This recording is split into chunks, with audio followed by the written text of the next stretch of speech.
생각지도 못했던 그 엄청난 돈을 풀어버렸잖아요. 이거 갖고 아무도 책임도 묻지도 않고 서부전선 이상 없다가 아니고 수출전선 이상 현재 있는 거예요. D램 가격 빠진 만큼 반도체 수출 쪽에 줄었다고 보시면 될 것 같아요. 제조업들의 운전 자문 가운데 꼭 원화가 아니라 달러 필요한 거 아니에요.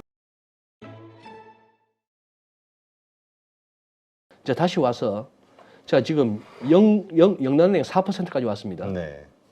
옛날 70년대부터 했을 때는 보면 뭐 10%대 금리도 있었죠. 우리도 그랬고. 그랬죠. 예, 그랬던 시절인데 지금 어쨌거나 2000년 이후로 보면은 얘가 5%대 6%쯤 가면은 더 안 올라갔던 그 상황은 맞습니다. 네. 자, 베일리 총재 말하는 거 보세요. 최근까지도 경제와 인플레이션 상황이 예상대로 악화되면 금리 더 올려 할 것이라고 말해왔다.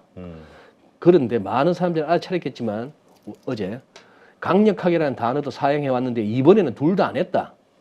이번 회의에서는 의도적이었다. 그렇지만 금리 인상 끝났다고 말하는 게 아니라 현재 세상이 너무 불확실하기 때문이다. 인플레이션이 전반적으로 하락하고 있지만 여전히 리스크가 크다. 인플레이션 상승 전망에 따른 위험이 지금 가장 크다. 네. 말은 세요. 말은 매파적인데 내용인즉슨 보니까 금리 인상 끝났다고 말하는 게 아니다라고 하지만 알고 보니 영란은행은 2명이 반대했다는 거예요. 인상하는 걸 반대했다는 겁니다. 그러면서 시장이 더 해봐야 뭐 50bp나 25bp에서 한두 번 더 아닐까 이건죠. 근데 걱정은 이제 뭐죠? 그 금리 갖고 야를 잡을 수는 없는 거죠. 그렇죠. 아직도 전년비 10.5%, 월로도 0.4%씩 오르는 이 인플레를 갖다가 잡을 수는 없는데 이제 기도하는 거죠. 뭐 얘만 좀 내려와라. 기름값, 가스값, 무슨 뭐 농산물 거 할 것 없이 얘들이 좀 내려와 주라. 네. 뭐 그거 기도할 수밖에 없는 그런 상황입니다. 22는 99년에 유로존이 출범했으니까 99년부터밖에 없는데 얘는 해봐야 5% 찍은 적이 없습니다. 아직까지. 근데 얘가 지금 3%까지 왔어요. 2.5에서 어제 50bp에서 3% 왔는데 3% 갖고 뭔 놈의 8.5%씩 오르는 그걸 잡겠습니까? 인플레이션을. 다만 이제 전월비가 어떻게? 마이너스 0.4를 보니까 희망이 보이는 거죠. 네. 희망이 보이는 거고 라가르 총재는 요새 이 표현에 꽂혀갖고 자기가 stay the course 현재 이 금리 인상하는 이 경로를 갖다가 계속 유지한다. 이 표현만 계속 쓰고 있는데요. 여전히 이제 에너지 비용이 불안하다 이런 얘기입니다. 그리고 3월 달에 다음 22 통화정책에서 50bp 인상하고 나서 한번 볼게 이렇게 얘기를 한 거예요. 네. 그런데 베일리 총재의 아까 여기서도 베일리 총재도 센 척하지만 결국 아닌 것처럼 이렇게 해서 말은 하지만 아까 연준도 그랬지만 라가르도 보세요. 자꾸 이제 기자들하고 얘기하는 와중에 질문이 나오고 하니까 3월 달에도 50bp 하는 이 빅스텝 유지는 변경의 소지가 없는 것은 아니지만 실현 가능성이 높다. 대표님 이렇게 될 것 같으면은 실현 가능성이 매우 높다에 귀가 솔깃합니까? 변경의 소지가 없는 것은 아니지만. 저기 변경의 소지가 없는. 그러니까 항상 변화될 수 있다. 그러니까 지금 우리 마음은 3월에도 50bp 하면 더 하겠는데 혹시나 뭐 인플레가 좀 이렇게 확 뚝뚝 떨어지는 식으로 데이터가 나온다든지 네. 아니면 뭐 그거 하다면은 저런 식으로 해서 자꾸 약한 모습 보이는 거예요. 참 그러니까 시장이 어떤 식으로든 해석할 수 있게 예. 던져주네요. 던져주죠. 그러니까 지금 보시면은 지금 이제 차트 한번 보시죠. 대표님 여기가 2000년 닷컴버블 무너질 때고 이때가 금융위기 때입니다. 아 영국 FTSE 100 이거 푸찌 그러시대. 저는 푸찌라는 표현 최근에 이제 들은 이걸 갖다가 파이낸셜 타임스 스탁 익스체인지 아닙니까, 그죠? 네, 그렇죠. 이렇게 해서 크게 쌍봉치고 금융위기 때리고 나서 이렇게 왔다가 2018년 봄에 다들 꺾였던 거예요. 세계 경기가. 그게 어떻게 보면 2008년 이후에 10년 사이클이 돈 풀어서 막았던 10년 사이클이 한계에 달하기도 했던 거고요. 네. 그러다가 결국 이게 코로나에 묻혀가지고 진짜 경기 상황이 어땠는지가 판단이 잘 안 서는 거죠. 전부 그냥 코로나 탓을 해버리면 되니까. 그렇죠. 정치나 정책적으로 잘못한 거 없고 기업들도 잘못한 거 없고 시장에 무슨 뭐 약간 버블이나 이런 부분들 됐고 그냥 코로나야. 우리 다 처음 겪어보는 거 아니야. 그러면서 아까 야데니 리서치의 그 표가 보듯이 생각지도 못했던 그 엄청난 돈을 풀어버렸잖아요. 통화정책이나 재정이나. 이거 갖고 아무도 책임도 묻지도 않고 그 당시 그게 정당했느냐도 묻지도 않는 거죠. 그런 상황인데 네. 우리가 최근에 알기로 뭐였습니까? 이 무렵. 지금 이게 월봉이니까 하나, 둘, 셋, 넷, 다섯, 여섯. 한 6, 7개월 전에는 한참 그 트러스 뭐 총리 어쩌고 저쩌고. 그랬죠. 그죠? 영국의 국채 막 국채가 위험하고. 난리 나고. 근데 지금 얘가 보니까 이 상황입니다. 자, 이제 궁금해요. 이때처럼 이번에도 이러다가 쌍봉 찍고 결국은 한계를 보이나? 아니면 이거 완전히 어떻게 됐든 금융환경은 완화됐고 돈 갈 데는 없고 아니면 뭐 경기가 앞으로 나아질 것밖에 없어서 그냥 뚫고 네. 새로운 경지로 또 우상향으로 계속 가느냐? 그게 궁금합니다. 아니 이런 차트를 확인하기 전까지는 얼핏 생각하면 지금 영국 좀 괴롭겠는데 이건데 그렇죠. 전혀 안 괴롭네요. 차트는 좋으네요. 계속 상향. 좋죠. 좋은 상황이고 빡빡합니다. 약간 아슬아슬해요. 올라는 가고 있고 얘는 약간 내려오고 해서 아슬아슬합니다. 근데 파운드가 이날 그동안에 이거 파운드 강세죠. 자, 이제 8.15에서도 여러 번 말씀드렸으니까 이거 만약에 우리 원화 환율 같으면 이건 지금 예를 들어서 이런 거겠죠. 여기가 뭐 1,080원, 1,100원, 1,200원, 1,300원 뭐 이런 식으로 해서 이렇게 올라가는 게 달러가 강해지는 의미가 되겠죠. 네. 근데 제가 지금 달러 원이라 아니고 파운드 달러라고 하지 않습니까? 이거는 국제 외환 시장에서 오래된 그거죠. 파운드 그리고 호주 달러, 네. 뉴질랜드 달러는 야들은 그냥 옛날부터 얘들 기준이었어요. 옛날에는 영국 돈이 세상 돈이었으니까. 그렇게 보시니까 그래서 항상 파운드 달러라고 했으면은 앞에 거 1파운드당 몇 달러 이게 이 파운드 달러 환율입니다. 네. 그 이거는 지금 1파운드가 1.035달러였는데 지금 이거는 1.22달러니까 이까지 온 거는 파운드 강세예요. 그렇죠. 자, 파운드 강세인데 유로도 마찬가지고요. 거기 파운드, 호주 달러, 뉴질랜드 달러 그리고 유로 제외하고는 나머지는 전부 달러엔, 달러 위안 이렇게 얘기하는 겁니다. 네. 자, 그렇게 했을 때 요 부분 그동안 잘 오다가 얘도 지금 약간 두 번에 걸쳐서 이 정도에서는 막히네요. 막히는 데다가 연준이 그때 약간 약한 모습 보였다고 파운드 살짝 강해지는 듯 하더니 어제 영란은행이 50bp 금리를 올렸는데도 불구하고 파운드 약세입니다. 그 약세가 오늘까지도 이어지는 흐름이에요. 네. 차트적인 눈에는 파운드 강세 다 왔다 싶은 거예요. 단기적으로는. 유로도 보세요. 아까 유럽도 그렇게 금리를 그렇게 했는데 유로스톡스가 코로나 왔을 때 이렇게 뚝 부러졌던 게 여기까지 왔다가 이렇게 오고 나서 지금 더 좋아요. 미국보다. 미국보다 더 좋아서 거의 전고점 갈 분위기인데 데일리로 보면은 요거 약간 요 부분이 지난번 설 연휴 전에 야 요거 넘을 수 있을까 말까 했는데 이걸 확 땡기긴 땡겼습니다. 네. 땡겼는데 얘도 조금은 기술적으로는 좀 무겁긴 무겁습니다. 뭐 위클리로 보나 데일리로 보나 무겁긴 한데 요 상황. 그런데 유로도 보시면은 FOMC 있었던 날은 유로가 빡 강했는데 어제 유로가 다시 약해지더라고요. 자, 이걸 갖다가 이제 시장을 갖다가 사후적으로라도 설명을 해야 되는데 이게 이제 설명이 늘 궁해지는 게 말이죠. 네. 그러니 영란은행이 미국은 25bp 올렸고 네. 영국. 영국하고 20위는 50bp 올렸어. 그걸 갖다가 예를 들어서 나 딜러가 되겠어요 하는 사람들 갖다 이렇게 모아놓고 FX 부스 게임을 한다고 치고 각자 이제 앉아갖고 이제 모니터에서 이제 뭐 주문 내고 하는데 자 한날 1시에 미국은 25bp 금리 올리고 영국과 20위는 50bp 올렸습니다 하는 뉴스가 탁 떴다 하면은요 그 게임 하는 와중에는 무조건 달러 약세일 거예요. 그렇죠. 그 뉴스를 보고 다들 생각하기를 이거는 당연히 그렇죠. 달러가 약해져야지 해서 달러 셀. 돈값이 유럽이 더 그러니까. 세졌다는 얘기니까.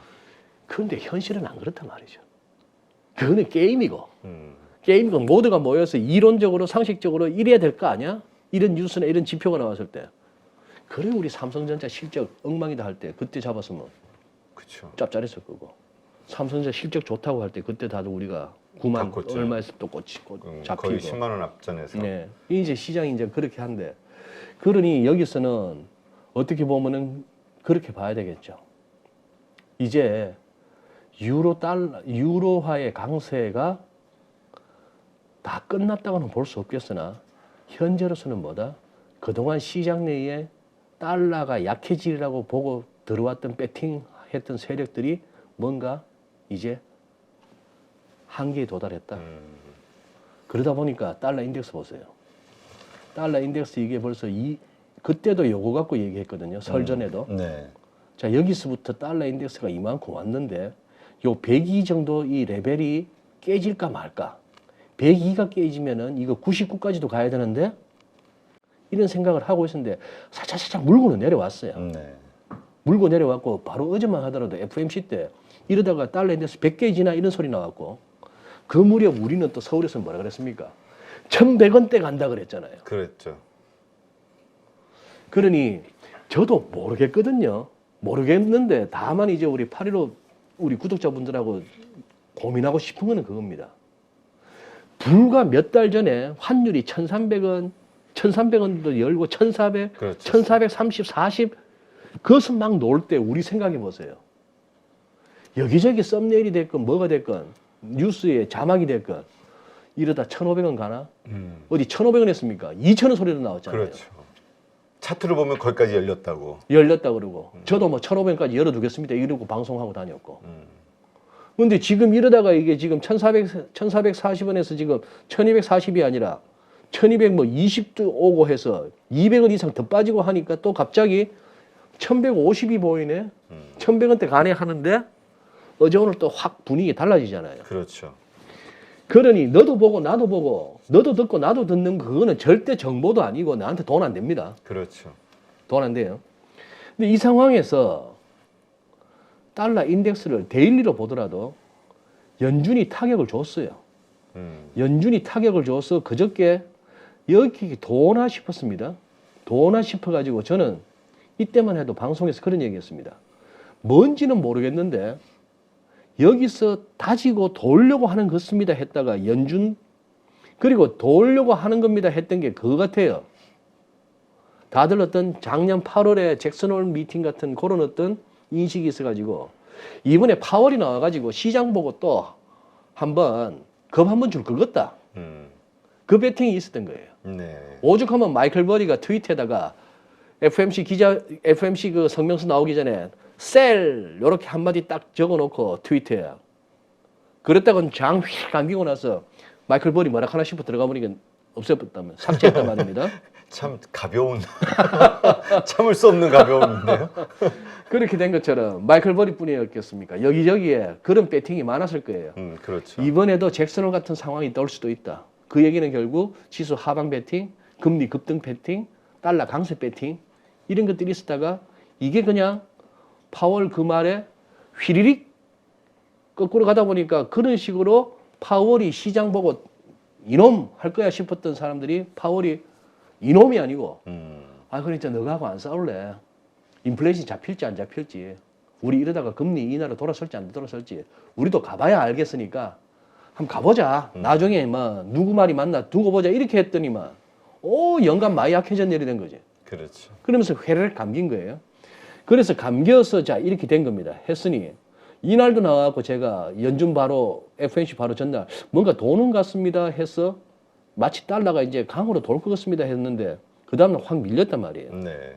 저는 또 뭐가 되죠? 진방꿀 되는 거예요. 그래 나와갖고 네가 또 달러 강으로 도는 것다 했더니만 근데 하루 이틀 갖고 하지 말자고요.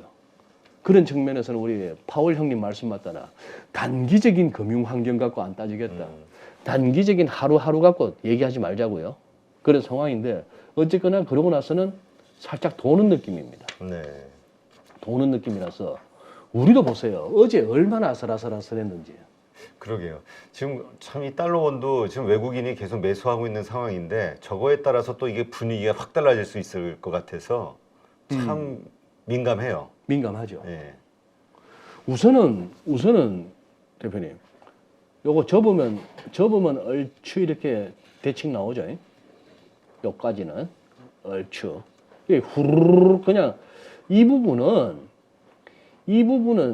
너도 나도 국제 환투기 세력, 뭐 역의 세력, 국내 은행권 딜러들, 기업들은 또 내고 달러 평상시 같으면 내고 한다고 달러 팔아서 원화 바꾸고 하던 그거 쟁여놓고 네. 그 주에 예금 잡아놓고 개인들까지 달러 막 레버리지까지 써가면서 위쪽으로 배팅하고 뭐 그런 식으로 했던 그 시기고 버둥버둥 걷다가 결국 못 가고 버둥버둥 걷다가 못 가고 이제 후룩 떨어지니까 이거는 스탑인 거예요. 네.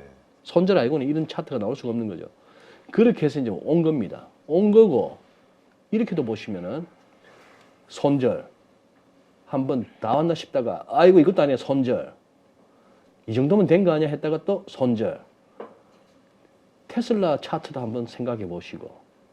아, 테슬라 차트는 요즘 아주 불을 뿜습니다. 불을 뿜죠. 네. 그런데 테슬라가 400 몇 불 해서부터 내려올 때 생각 한번 해보시죠. 어느 거나 다 비슷한 거예요. 하다못해 위메이드 차트도 한번 보시라고요. 그러고 나서 고점 찍고 내려올 때 그런 식인 겁니다. 그 끝부분에 확 달라들었다가 이 뭐 차트적인 눈에 별게 다 보입니다. 이 뭔가 이 상승 쐐기형 비슷한 패턴도 보이더니 결국 못 견디고 버티다가 확 여기서 또 불출혈 한번 확 하다가 했는데 요거는 제가 보기에는 이때부터는 쏟아낼 선수는 거의 다 쏟아냈고 이때부터는 뭔가 그거예요. 야 외국인들 한국 증시 막 산다. 달러도 약세로 갈 것 같다. 환율 원화 강세 쪽으로 자리 잡는 것 때에서 밀어 제끼는 것 같아요. 네. 밀어 제끼다가 연준이 도와줬어요. 연준이 도와줘서 밤사이에 달러가 약세로 가고 엔데피시에서도 확 밀리니까 개장 초에 확 갭다운으로 빠졌는데 그랬더니 숏 했던 선수들이 고맙네 하면서 돌아선 거예요. 네. 프로핏 테이킹하고.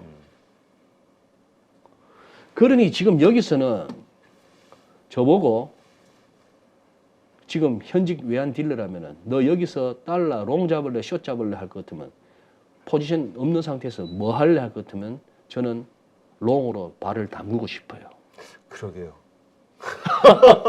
제가 지금 달러를 환전 안 하고 있습니다. 오를 것 같아가지고. 아 들고 계신 달러를. 네. 근데 왜냐하면 분위기는 나오는 이야기들 들으면 1,200원 깨질 것 같다가 대세거든요. 지금은 또 근데 뭔지 모르게 뭔지 모르게 이상하게 불안해요. 이상하게 예. 이상하지는 않아요, 대표님. 그래요? 이유가 있는 건가요? 이거 한번 보시죠. 우리 뭐 칼같이 바로 1일날 또 우리는 나오잖아요. 그렇죠. 수출하고 데이터. 수입이 이렇게 나왔는데 무역 수지 보세요. 역대급입니다. 한 달에 거의 127억 달러. 이거 놀라운 수치예요. 지금 이거 짧아서 그렇죠? 한번 보실까요? 보세요. 대단한 거죠, 이거. 그렇죠. 최근 5년 보시면은 자꾸 막대기가 커집니다. 점점 줄어들고 있다는 얘기죠. 예. 우리 90년대에도 결국 무역 수지가 쌓이다. 97년에 IMF 외환위기가 그냥 온 건 아니란 말이죠.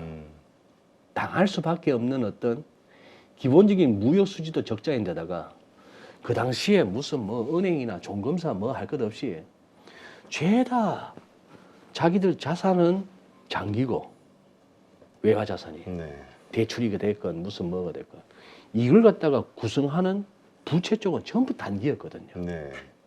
그거 맨날 저 한 달이나 석 달 간격으로 이거 롤오버 하느라고 그게 제 일이었습니다. 그 당시에. 그런데 신용 리스크라는 게 그거 아니겠습니까? 야, 너희 회사를 못 믿는 게 아니고 너희 나라를 못 믿는 게 아닌데 지금 조금 분위기 쎄하다. 우리 형편 좋아지면 다시 해줄 테니까 이번엔 갚아라 이거예요. 그렇죠. 그게 나한테만 오는 상황이 아니고 그 상황은 모두에게 가는 거죠. 그러다 보면 이제 별짓 다 하는 거예요. 어떻게 원화라도 맡겨놓고 뭐 좀 수합을 하든 뭘 하든 하는데 그렇게 기본적으로 달러를 갖다 빌려주는 애들이 막아버리는데 수합 시장에 뭔 놈의 달러가 있겠습니까? 그렇죠. 그러다 구하다 못 구하니 그러면 달러를 그냥 원화주고 사라 하다 보니 2천원 가는 거 아니에요. 그런 꼴로 당하는 건데 지금 너무 커요. 아마 대표님 그 뭔지 모르게 보유하고 있던 달러를 갖다가 고점 대비 200원 넘게 빠졌는데도 여기서 빨리 던지고 싶지 않으신 거는 이 뭔가 이 촉이 있는 거예요. 이게 아닌 것 같거든 지금. 그렇죠. 그러니까 우리가 알 수는 없죠. 어디에서 어떤 문제가 발생하고 있는지 디테일하게 알 수는 없지만 나오는 여러 데이터들을 보면 어떤 이상이 있으니까 이런 데이터가 나오는 거잖아요. 그러니까요. 이게 이제 나중에 지나봐야지 정확하게 알 수 있겠지만. 예. 지금 보시면은 반도체는 44.5% 줄었대요. 디스플레이 36% 줄고. 그나마 이렇게 는 게 자동차, 석유 제품, 뭐 이렇게 선박 이렇게 되는데 2차 전지는 아직까지는 8억 불 정도밖에 안 되네요. 절대 규모는. 네. 이래서 어쨌거나 전체적으로 16.6% 1년 전 대비. 중국 지금 아세안 같은 경우는 미국보다도 전체적으로 아세안 지역의 수출 규모가 더 크잖아요. 근데 이런 데가 지금 한 20% 가까이 줄고 있는 거예요. 네. 그런 상황이니까. 그러니 수출 전선, 서부 전선 이상 없다가 아니고 수출 전선 이상 현재 있는 거예요. 근데 반도체는 보니까 딴 거 없는 것 같아요. 이거 작년 1월 달에 3불 41센트 정도 했던 게 지난 1월 달에 1월 말로 1불, 2불이 깨졌던 게 그때 그 삼성전자 실적 발표 나오면서 인위적 감사는 없다 이러니까 그렇죠. 그날 그냥 D램 가격이 확 더 빠져가지고 저렇게 됐는데 그래서 이거 감안하면은 47%지만 러플리 이 44% 정도더라고요. 그러니 D램 가격 빠진 만큼 반도체 수출 쪽에 줄었다고 보시면 될 것 같아요. 그러니 이 D램 가격 회복세가 관건인데 막대기 자체는 참 그거합니다. 특히 시스템 반도체 쪽은 이런 상황. 그리고 요것도 한번 조금 공부 삼아 한번 보시죠. 신현송 박사하고 그저께 며칠 전에 저 대한상공회의소하고 한은이 공동으로 이렇게 행사를 하나 했는데 하는 총재인가요? 여기 이제 이창용 총재하고 신현성 박사가 지금 BIS 국제결제은행의 조사국장으로 계시죠. 네. 국제적으로도 이렇게 뭐 아주 인정받는 석학이시죠. 우리 이 총재도 그러시지만 그때 이제 주제 발표하고 나서 이런 얘기 하는데 이 얘기입니다. 우리가 알기로 왜 환율이 높아야 수출업체들한테 유리하다. 그렇죠. 그래서 환차익. 환차익이 나고 그래서 환율, 고환율, 원화가 약세일 때 무역 수지가 좋다. 네. 환율이 비쌌더라도 수입도 적고 이런 그거였는데 오히려 신현성 박사는 실정적으로 해보니까 안 그렇더란 얘기입니다. 그런 얘기를 하면서 이제 그 근거가 제조업들의 총자산 중에 운전자본이 필요한데 이게 한 35% 많으면 50% 절반 가까이 되는데 이 운전자본 운영에는 무역금융이 아주 큰 역할을 한다. 즉 무슨 말인가 하면은 제조업들의 운전자본 가운데 꼭 원화가 아니라 달러 필요한 거 아니에요. 그렇죠. 예, 이런 식인데 이런 식의 어떤 달러와 강세는 기업들의 달러 자금 조달력을 악화시켜서 생산 활동 위축시키고 그러다 보니까 거시의 수출을 감소시키게 된다. 그래서 실정적으로 이 달러 강세, 즉 환율이 올라가서 원화가 약세되는 이게 순수출 개선, 수입 줄고 수출 늘고 안 그렇더라 하는 얘기입니다. 오히려 금융경로가 우세하게 작동해서 수출 감소로 이어지는 모습이더라 이런 얘기를 하셨어요. 뭐 그런 얘기고 그러면 오히려 환율이 떨어지면 그러면 수출이 좋으냐? 그거는 한번 확인이 필요하다 이런 얘기입니다. 네. 그리고 지금 우리가 어려운 것이 말이죠. 시장이 있으면서 파월도 그러고 라가르도 그러고 다들 그러는데 이 신현수 박사도 이렇게 얘기하는 거예요. 인플레이션이 만약 정점을 찍고 안정되면 추가적인 금융긴축 안 해도 될 거 아니에요. 그렇죠. 그렇게 되면 달러도 작년 가을을 정점으로 더 이상 큰 폭으로 뛸 가능성은 많지 않다고 볼 수 있다 이거예요. 이 말씀 듣고 나면 빨리 대표님 들고 있는 그 달러 바꿔야겠다 싶은데. 네, 크지는 않으니까 크면은 아주 민감할 텐데. 근데 제가 지금 여기다가 네. 방점을 찍었잖아요. 만약 전부 다 이거예요 현재. 된다라는 전제, 꺾였다라는 게 전제로 깔리는 거죠. 만약 인플레가 꺾였다면 그리고 앞으로 계속 인플레이션 수치가 낮아진다면 우리 전부 전망이 그거 아니에요. 만약 외국인들이 계속 한국 그 사람들이 무슨 뭐 AI를 사겠습니까? 무슨 뭐 메타버스를 사겠습니까? 샀다 하면은 삼성전자, 하이닉스 아니면 LG 엔솔이겠죠. 그런 식으로 해서 지수를 갖다가 이제 땡기든지 전부 만약이죠. 만약이니까 지금 이제 우리 투자자분들 가운데 우리 지금 시청하시는 시청자분들 가운데 아마 거의 제가 봐서는 5대 5예요. 야, 뭔 놈의 지금 이 상황에서 주식 오르고 원화 강세냐 하는 분들 절반. 그렇죠. 야, 이제 그만하자. 너는 늘 그렇게 살다가는 돈 못 벌어. 비관론자는 뭐 명예는 얻는지는 몰라도 돈은 못 벌어. 이 제일 자주 보는 댓글 아니에요. 그렇죠. 좀 명예 버리고 돈 좀 벌어라. 음. 그 언제 주식하고 언제 돈 벌래? 이런 분들이 절반. 그렇죠. 그러니까 지금 어려울 때, 어려울 이렇게 때. 공포가 있을 때, 그러니까 이 가격에 살 수 있는 거야. 네. 근데 참 하여튼 이런 상황, 그러니까 참 어려운데, 지금 이러한 것들을 봤을 때, 결국은 우리가 이제 포인트로 볼 수 있는 게 예. 결국은 미국 시장의 움직임이잖아요. 예. 네, 미국 시장이 어쨌든 아까도 시작할 때 말씀하셨지만 보통 이 어려운 가운데서도 장중 조정으로 끝나면서 막 올라가는 막 감아 올리니까. 이게 강세장에서 나오는 모습 아니냐. 맞아요. 예. 이런 얘기들이 있거든요. 예.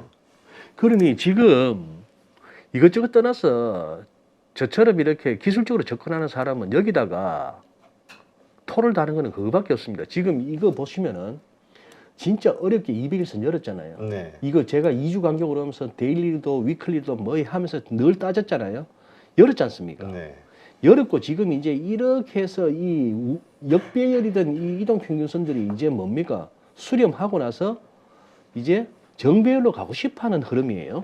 그건 인정합니다. 네. 인정하는데 여기서 이제 이런 식으로까지 훅 부러지는 장은 없는 거는 맞는데 지금 생각해 볼 수 있는 건 이거죠.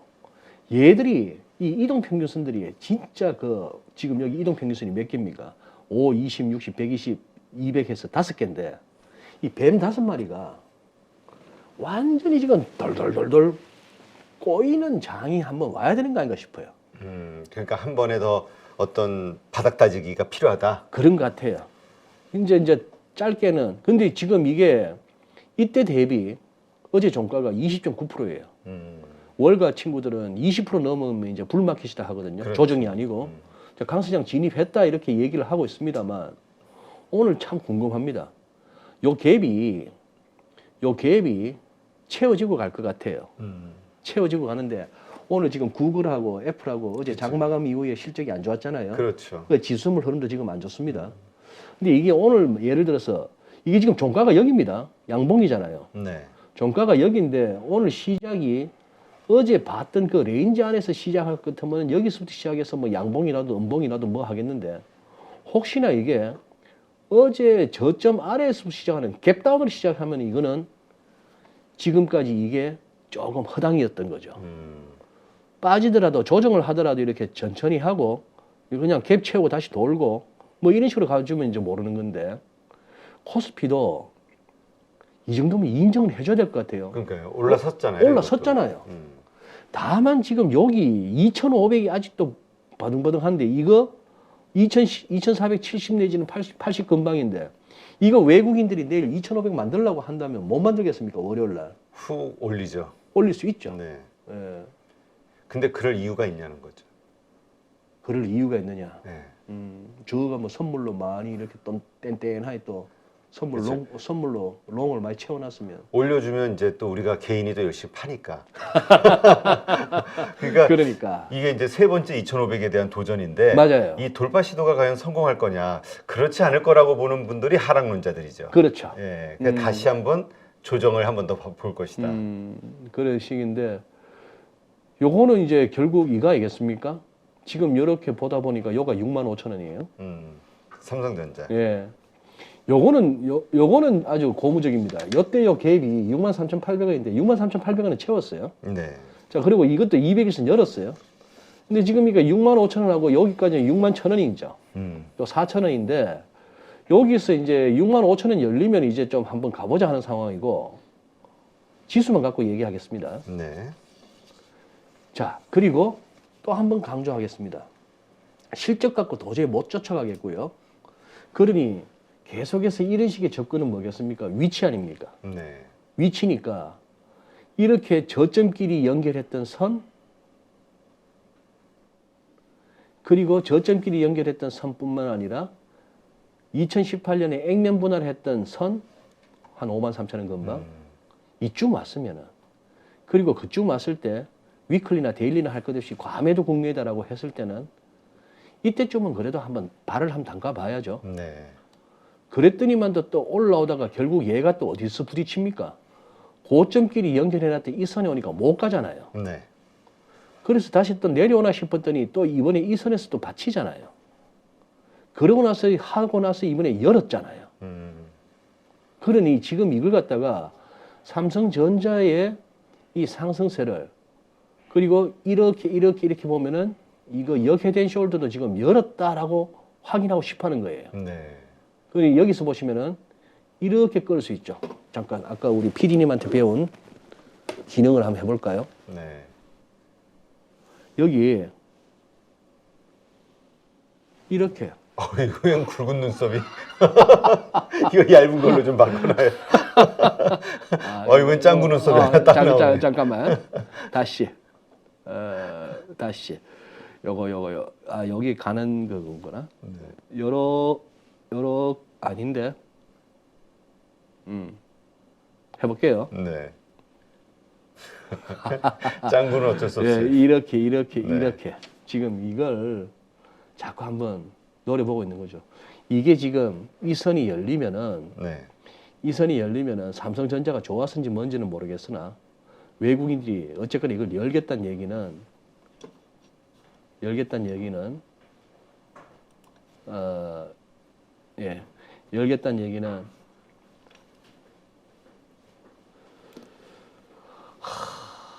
여기에 상당한 어떤 뭐 어쨌거나 이것도 열어야 되고 뭐도 있겠습니다만 우리 코스피 자체는 또 2600이라는 또 그거는 있겠습니다만 이 친구들이 뭘 보고 덤볐는지는 모르겠으나 열겠다는 마음으로 덤빈 거라면은 이거는 쫓아가주는 게 맞고. 그럼 외국인이 지금 끌고 가는 장이니까 외국인들을 눈치를 보자. 외국인들이 가는 대로 가자. 우리 임 대표님의 능력을 갖다가 정말 보여주실 수 있는 거는 네. 한국에 제법 큰 돈 태우는 외국인 운용하는 친구를 한번 부르시는 거예요. 그래서 너희들 계획이 뭐니? 알려주겠습니까? 제가 민 팀장을 시키겠습니다. 제가 몸이 안 좋아서 그거는 민 팀장한테 제가 양보를 하고 임무를. 네. 아 진짜 말씀 들어보니까 정말 참 일촉즉발이라는 말이 표현이 맞을 정도로 위로도 그렇고 아래. 그러니까 하여튼 불안한데 어쨌든 오르니까 우리가 또 불안한 거예요. 안심하고 오를 이유가 있다면 근데 모르는. 강세론자는 강세론자대로의 할 말이 있고 하방론자는 하방론자대로 버티면서 아니야 여기서 나 낚이기 싫어 얼마든지 이게 썰이 풀릴 수 있는. 그러게요. 이게 뭔가 확 개미들의 투심이 야 이제는 사야 될 때야라는 식으로 왔을 때 그때 물량 폭탄이 나오면서 또 떠넘기가 되는 거 그럴 수도 있네. 아니냐라고 생각하는 게 하방론자들의 이야기예요. 이야기죠. 예. 대체로. 예. 그래서 이번만큼은 속지 말자 이렇게 얘기를 하는 거고. 야 그러다가 진짜 몇 년에 한 번 오는 기회 놓친다 하는 사람들도 있고. 그렇죠. 근데 시장의 질이 안 좋기는 안 좋은 것 같습니다. 요새 미국 장도 보면은 아무리 재료가 파워풀하다 하더라도 뭔 놈의 그 시총 큰 종목들이 20몇 %씩 움직이고 그럽니까? 무슨 뭐 그러게요. 우리나라 동전주나 작전주도 아니고 그런 거 하면 또 민주식들 움직이는 거 보세요. 제가 그 얘기 듣고 깜짝 놀랐습니다. 그 베드베스 앤 비욘드. 걔들 저 회사채 발행했는 거는 액면가 1달러짜리가 4센트에 거래된대요. 신용이 엄청 안 좋은 건데. 이거는 그 채권 시장에서는 너는 망했다. 그렇죠. 망한 회사다라고 보는 건데 얘들 주식은 보면 뭐 너를 뛰지 않습니까? 그렇죠. 뭐 이러고 있는 장이. 하여튼 위험하게 볼 수도 있는 요소가 충분한. 네. 그리고 또 어쨌건 데이터 그 지표는 어쨌든 계속 상승을 하니까 그래서 이제 우리가 선택하기가 참 어려운 장인데 하여튼 이럴 때일수록 상방 하방에 대한 계속 우리 그 뭐랄까 경계심과 여유를 가지고 지켜봐야 되는 근데 그런 시장으로 봐야겠네요. 예. 그리고 자꾸 이렇게 막 일단 선을 끊어 놓으시고 선이 열리는 시점에는 한번 조금씩이라도 이렇게 같이 쫓아가는 내려갈 때는 빠르게 정리하고 저 빠르게 정리하고 그러니까 대응할 대응할 수밖에 없는 장. 그게 어떻게 보면 우리 시장에서 어떤 가격 결정력이라고는 없는 우리 개인들이 살아가는 방법 같습니다. 네. 네. 알겠습니다. 네, 오늘도 이렇게 또 차트를 통해서 글로벌 경제 지표들을 확인하면서 우리의 그 뭐라 그럴까요? 경계심, 그다음에 우리의 대응에 대해서 네, 다시 한번 생각해 볼 수 있게 해주신 이진호 소장님, GFM 투자연구소. 이 GFM이 이거 가끔 외우기가 어려워가지고. 글로벌 파이낸셜 마켓. 멋있군요. 네, 알겠습니다. 이진호 소장님과 함께했습니다. 오늘 좋은 인사이트 고맙습니다. 예, 감사합니다.